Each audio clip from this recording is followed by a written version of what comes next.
વડોદરા શહેરના ward number 10માં ભાયલી વિસ્તારમાં આવેલ કૃત્રિમ તળાવ કે જે કોર્પોરેશન દ્વારા બનાવવામાં આવ્યું છે ત્યારે તેને લઈને કોંગ્રેસ પ્રતિનિધિ હાર્દિક આમોદિયા દ્વારા યોગ્ય વ્યવસ્થા અને સુરક્ષા વ્યવસ્થા સુનિશ્ચિત કરવાની માંગ કરવામાં આવી છે। વોર્ડ નંબર 10માં આવેલા કૃત્રિમ તળાવની મુલાકાત દરમિયાન સ્થાનિક પ્રતિનિધિ હાર્દિક આમોદિયાએ કોર્પોરેશન સમક્ષ રજૂઆત કરી હતી।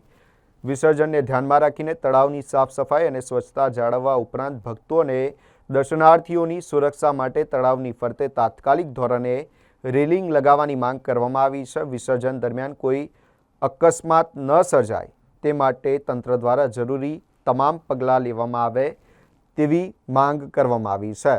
બેદરકારીના કિસ્સામાં જવાબદારી નક્કી કરવાની ચેતવણી પણ આપવામાં આવી છે। આગામી શનિવાર કે જ્યારે દશામાના વિસર્જનનો પ્રસંગ આવી રહ્યો છે ત્યારે આ સમગ્ર મામલે હાર્દિક આમોદિયા દ્વારા મહત્વની રજૂઆત કરવામાં આવી છે। આજે વોર્ડ નંબર 10માં વિઝિટ કરવામાં આવી હતી।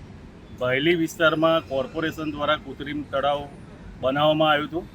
હવે વિસર્જનનો સમય નજીક આવી રહ્યો છે તો જે કૃત્રિમ તળાવ બનાવ્યું છે એની સાફ સફાઈ સ્વચ્છતા હોવી જોઈએ અને દશામાનું જે વિસર્જન છે શનિવારે છે તો તાત્કાલિક ધોરણે એના ફરતે રેલિંગ મારવી જોઈએ અને જે ભક્તો વિસર્જન કરવા આવતા હોય એની વ્યવસ્થા કરવી જોઈએ જેથી કોઈ અકસ્માત ના થાય અને આ જો અકસ્માત થશે તો એમાં જવાબદાર કોર્પોરેશનના અધિકારીઓ રહેશે એવી સ્પષ્ટ મારી માંગણી છે।